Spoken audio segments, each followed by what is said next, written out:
Hello viewers, मैं हूं फ़खर यूसुफ़ज़ई और आप देख रहे हैं डिबेट विद फ़खर। आज की डिबेट में बात होगी मुख्तलिफ इशू यूक्रेन रशिया वॉर के हवाले से।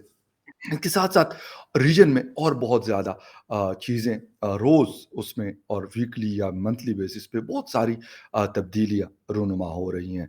इन सारे इश्यूज़ के ऊपर बात करेंगे और बात करने के लिए आज मुझे जॉइन कर रहे हैं सीनियर एनालिस्ट हैं।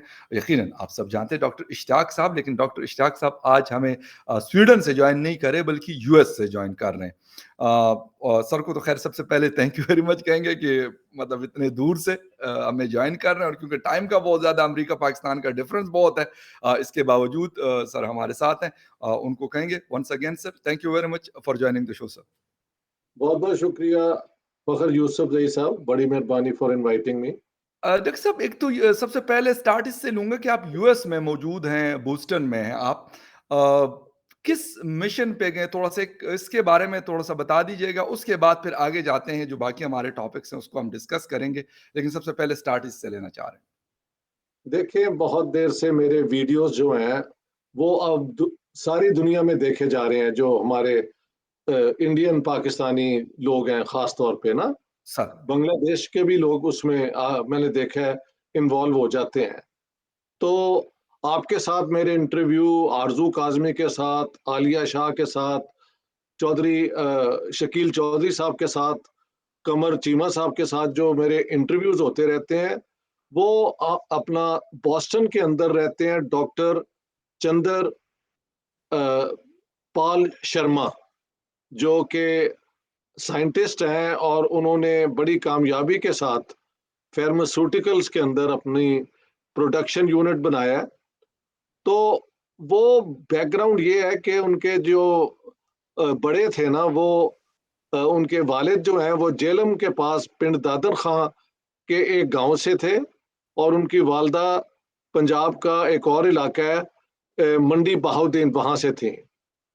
तो ये लोग पार्टीशन के बाद वहां चले गए, लेकिन इनके दिल में हमेशा से जो है ना रूट्स के मुतल्लिक बहुत एक स्ट्रॉन्ग फीलिंग थी। फिर आप जैसे दोस्तों ने बाकियों ने मुझे और शकील चौधरी साहब को इंट्रोड्यूस कराया।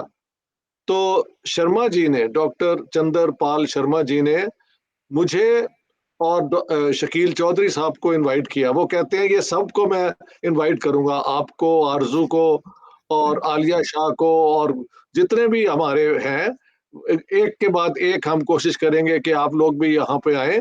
ज़रूर। और क्योंकि आप अमन के लिए काम कर रहे हैं और सच के लिए कर रहे हैं, तो वो समझते हैं कि अब टाइम आ गया है कि जो अच्छे लोग हैं ना, वो इंडियन हो, पाकिस्तानी हो, उनको समझ आ जानी चाहिए कि अमन के बगैर इस इलाके में प्रॉस्पेरिटी भी नहीं आ सकती, हार्मनी भी नहीं क्रिएट हो सकती और ये कांस्टेंट झगड़े का जो माहौल है, ये बहुत नुकसानदेह है।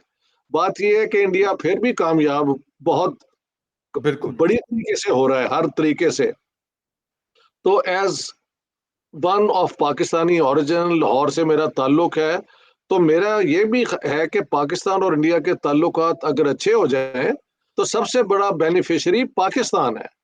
बिल्कुल। तो इस जज़्बे से मैं आया हूँ और मेरे साथ शकील चौधरी साहब भी हैं, शायद आप भी उनके प्रोग्राम देखते होंगे। हमारे स जर्नलिस्ट हैं, मिडल ऐज के उन्हें कहना चाहिए।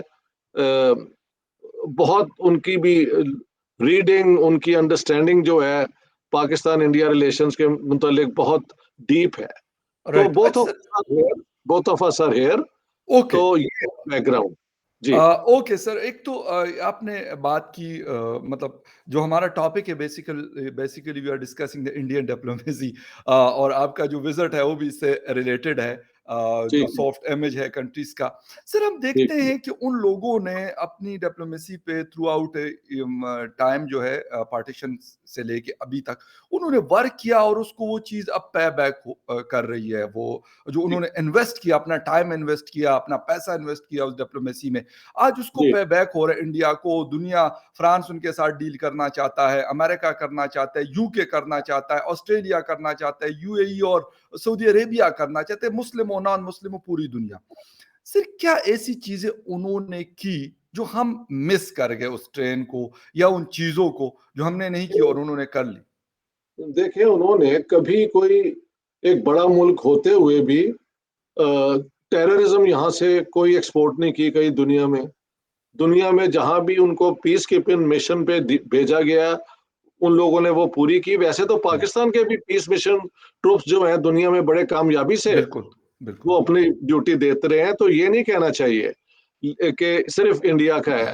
लेकिन इंडिया ने हमेशा अपने नेशनल इंटरेस्ट की बुनियाद पे सारे रिश्ते बनाए हैं।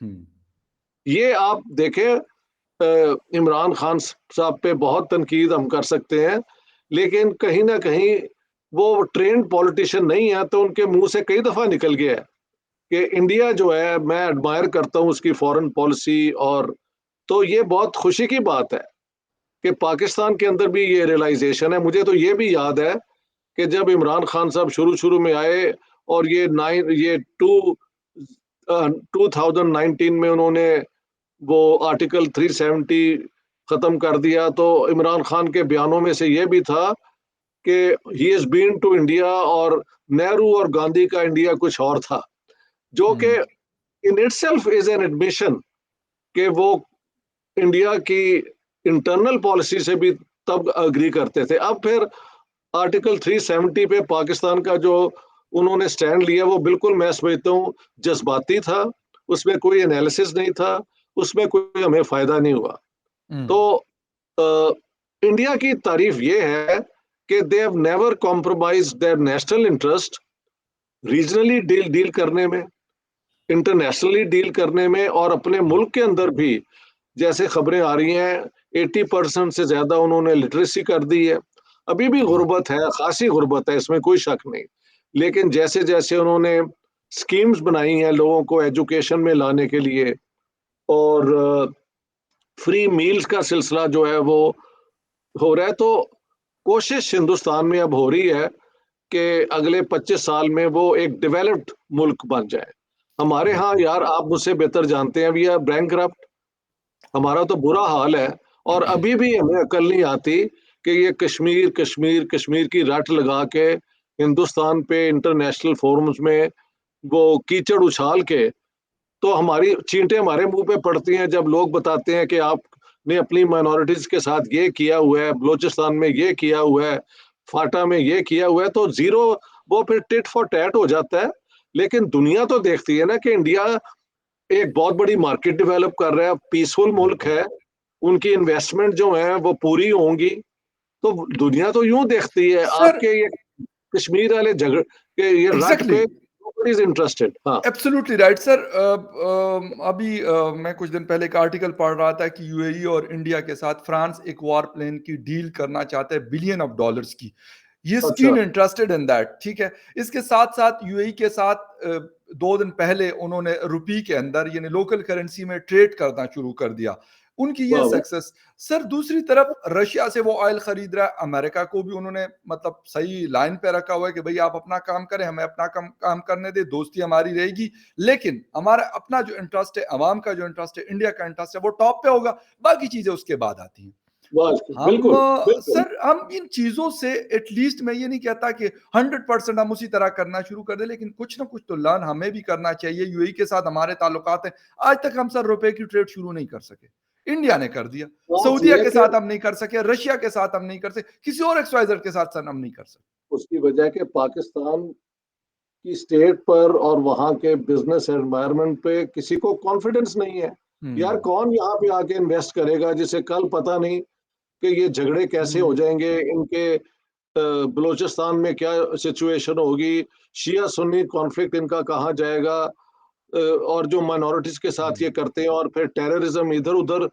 देखो ना, एक ज़माने में तो ये जो है तहरीक-ए-तालिबान ने हमारी अपनी फ़ौज को, पुलिस को, एजेंसीज़ को अटैक किया, तो दुनिया के अंदर तो पाकिस्तान के मुतल्लिक़ एक दहशत है कि ये एक रोग स्टेट है, ये एक टेररिस्ट किस्म का यहाँ पे कल्चर है, एक्सट्रीमिज़्म है, और ये नॉन स्टेट एक्टर्स के नाम पे सारी दुनिया में टेररिज्म करवाते फिरते हैं। और अभी तक एफएटीएफ से हम उस लिस्ट से ये हम खारिज नहीं हुए। तो बिल्कुल, जब तक ये होगा, इंडिया के साथ कंपेयर करने की कोई बुनियाद ही नहीं है। एग्ज़ैक्टली। उनके ऊपर तो कोई ऐसा इल्ज़ाम नहीं ना है। कश्मीर के ऊपर भी जो उन्होंने किया है वो एक इंटरनल में उनका है डिसीजन, जिसमें हमारा कोई रोल नहीं होना चाहिए, क्योंकि एक्सेशन बिल तो महाराजा ने इंडिया के साथ साइन किया था ना, हुँ, और उसमें ये कहा था कि ये एक टेम्पररी किस्म की वो स्पेशल स्टेटस है, और कश्मीर बाकी इंडियन स्टेट्स यानी प्रोविंसेस की तरह उनका भी ओके। स्टेटस ये हो जाएगा। तो अब आके उन्होंने वो खत्म कर दिया। ये कौन सी बड़ी बात है, इसपे इतना शोर और पाकिस्तान का सत्यानाश कर दिया। देखिए, general Bajwa is on record कि हम इंडिया से ट्रेड करेंगे विदाउट मेकिंग कश्मीर ए हाँ, पॉइंट ऑफ कंटेंशन, या प्री कंडीशन। या तो हमारी कैबिनेट ने वहां पे शोर मचा दिया, और ये वो लोग हैं जिनका कोई अवामी काम नहीं है, जो ये कैबिनेट में बैठे हैं, बड़े बड़े इनके पास पैसा है, लोकल ज़िम्मेदारी है, ये सारा कुछ है। ये कोई पैट्रियोटिक पाकिस्तानी नहीं है। इंडिया को हेट करना इज़ नॉट पैट्रियटिज़्म। ये एग्री मैं सर। कहना, hatred I of love for Pakistan is patriotism, hatred for India is not patriotism, it is negative nationalism. Agree sir, बिल्कुल। अगर किसी से नफ़रत पे हम तरक्की कर सकते थे, तो फिर हम सबसे नफ़रत शुरू कर लेते और हमें फिर टॉप पे हमें होना चाहिए था दुनिया की। अगर तरक्की इसी से होती, तो बिल्कुल आपकी बात 110% बिल्कुल सही है सर।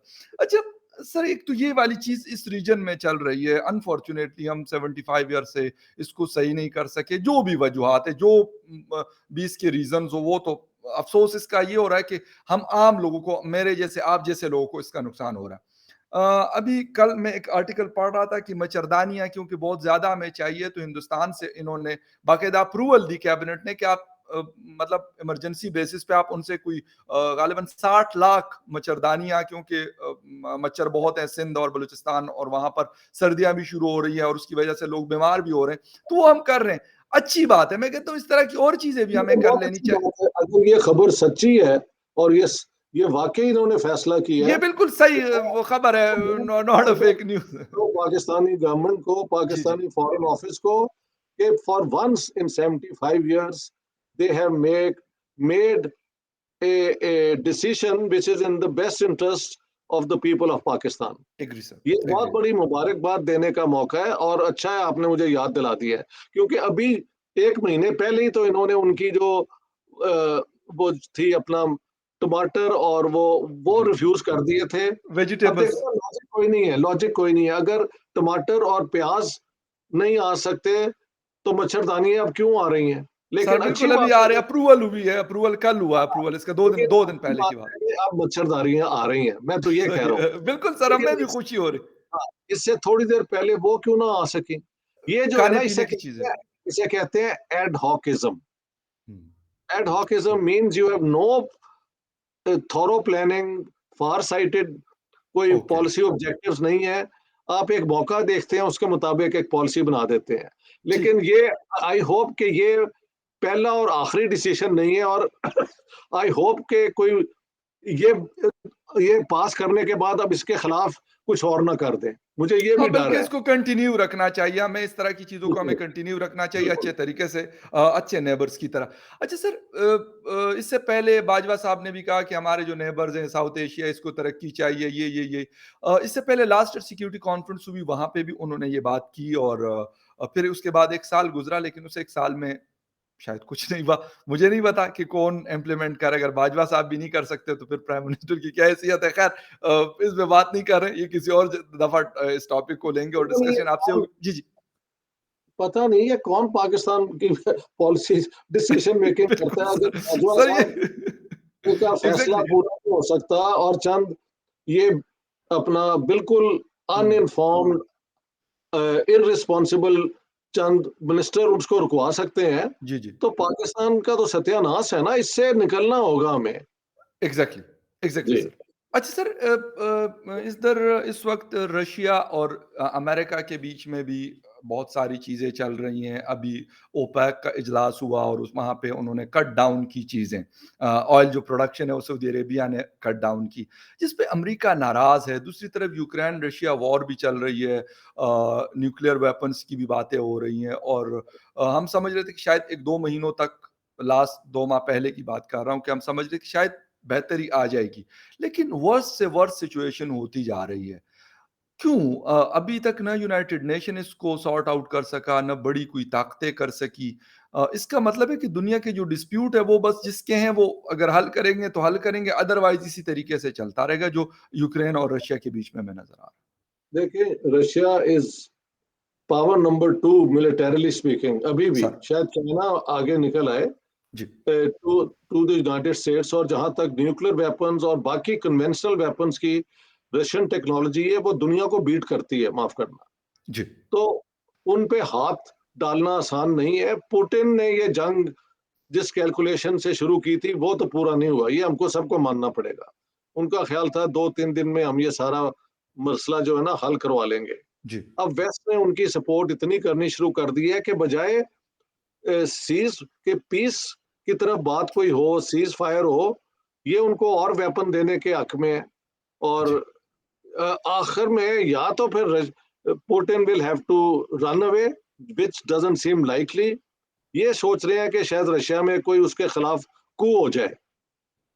उसकी भी मुझे कोई नजर नहीं आती, लेकिन यू नेवर नो, क्योंकि हम बिल्कुल, रशियन इंटरनल सिस्टम को तो नहीं ना समझते। जी, लेकिन अगर ये इन्होंने इस किस्म के वेपन भेजते रहे तो वहां पे वे न्यूक्लियर वेपन भी इस्तेमाल हो जाएगा किसी ना किसी शेप में। Okay, right, I can warn you about that, and I do hope it never happens।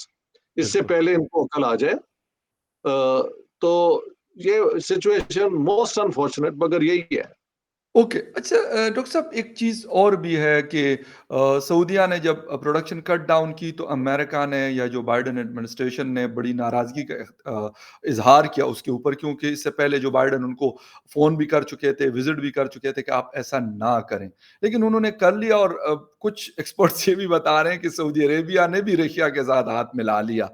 तो हाँ, ये सिचुएशन कहाँ पे जा रही है इस वक़्त? क्योंकि आप अमेरिका में हैं तो वहाँ की सिचुएशन हम भी बता सकते हैं कि रशिया के बारे में क्या सोचा जा रहा है या बाकी कंट्रीज़ के बारे में क्या सोच है वहाँ पर? देखिए ये सिचुएशन जो है ना, जो सेकंड वर्ल्ड वॉर के बाद एक इंटरनेशनल सिस्टम बना था, उसका सबसे बड़ा पावरफुल एक्टर तो अमेरिका ही था। अमेरिका ने उसके बाद कई इस किस्म की बेहुदा जंगें भी की, वियतनाम को तबाह किया, इराक को तबाह किया, मिडल ईस्ट को डिस्टेबलाइज किया और सिर्फ इजराइल के हक में सारी पॉलिसीज बनाते गए। अगर वो यहाँ पे अमन करा देते ना अरबों का और इसराइलियों का, तो मिडल ईस्ट उनके लिए सिक्योर हो जाता। हुँ, तो अमेरिकन फॉरेन पॉलिसी की बहुत बड़ी फेलियर्स ये भी हैं कि जहां वो अपने इंटरेस्ट को देखते हैं तो बेतहाशा मुल्कों को वो अपने खिलाफ कर लेते हैं। हुँ, और एक दिन फिर ऐसा भी आता है कि वो मुल्क फिर जो है उनके जेर असर उस तरह नहीं रहते जिस तरह वो पहले हुआ करते थे। सो बाइडेन एंड द रेस्ट, उनकी भी फॉरेन पॉलिसी कोई इतनी साउंड नहीं है।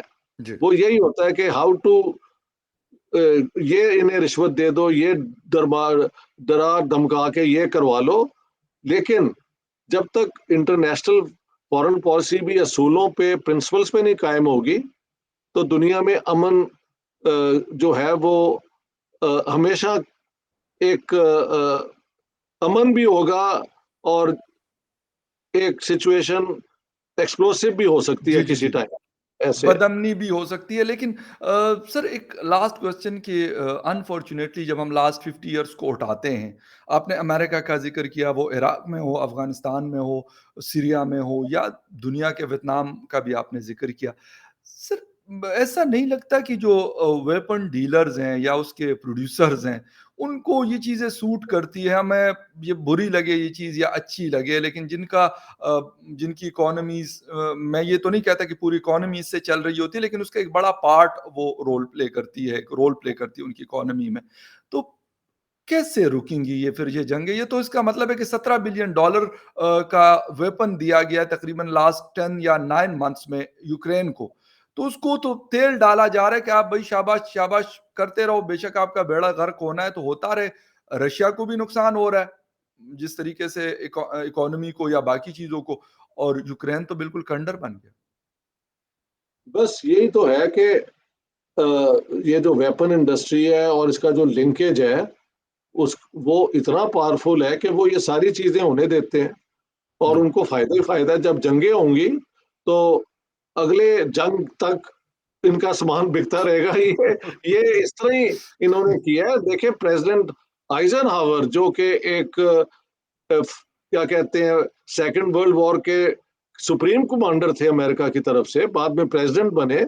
उन्होंने कहा है कि ये मिलिट्री इंडस्ट्रियल कॉम्प्लेक्स जो है ना, ये अमेरिकन डेमोक्रेसी को खत्म कर देगा। हालांकि वो रिपब्लिकन थे और जनरल भी थे, ये उनका कहना है 1962 में।